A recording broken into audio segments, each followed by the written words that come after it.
Good morning. अरे वा, झाला चहा? हो बरं ठीक आहे. चला मग मी आता भाजी चिरायला घेते. हा मेघना, हा तू आधी इकडे ये जरा. आले. काय होत आहे? अगं चित्राने आज सकाळी उठून सगळा स्वयंपाक करून ठेवलेला आहे. काय? अगं चित्रा, बरी आहेस ना तू? थँक्यू.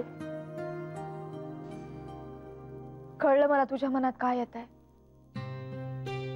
प्लीज असा वेडेपणा नको करूस. नेहमी इथे असताना वागायचीस ना तशीच वाग. दडपण नको घेऊस.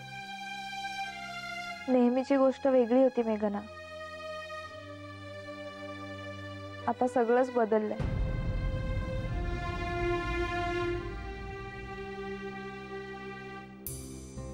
अगं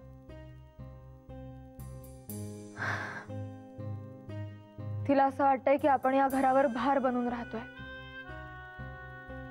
वाटू शकतं तिला तसं.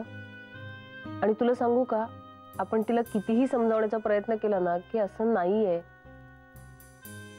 तरी नाही पटणार तिला ते. शिवाय तिला एकदम रिकाम पण आलाय.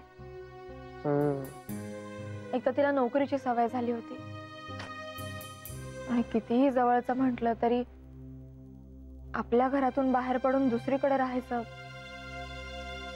म्हणजे शरमल्यासारखं होतच असणार. आणि हा प्रॉब्लेम काही लवकर सुटेल असं वाटत नाहीये मला. तिला शक्य तितकं सांभाळून घेणं एवढंच आपल्या हातात आहे. घेऊ आपण सांभाळून.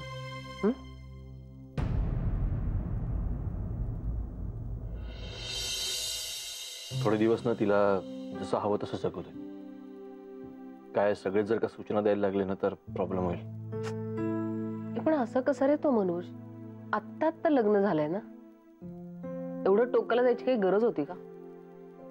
विजय, नवरा बायकोच्या प्रत्यक्षात काय असतं ना हे ब्रह्मदेवालाही कळत नाही. आणि मी बघितलंय, नवरा बायको जगासमोर जसे असतात ना तसे ते एकमेकांशी प्रत्यक्षात नसतात, वेगळेच असतात. खरंय तुझं अमित. त्यामुळे आपण बाहेरच्या इमेजवरून त्यांना जज करायला जातो, पण प्रत्यक्षात काहीतरी वेगळंच असतं. इन शॉर्ट, चित्राला आता कुठलाही उपदेश किंवा कुठल्याही सूचना करू नका.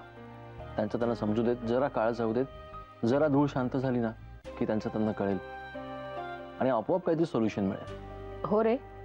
आणि दुसऱ्यांनी समजावून कळण्यापेक्षा स्वतःला उमजून बदलणं जास्त बरं आहे. आणि काय, तुझ्या त्या एक्झिबिशनच्या कामामध्ये जरा ती पण थोडीशी बिझी राहील.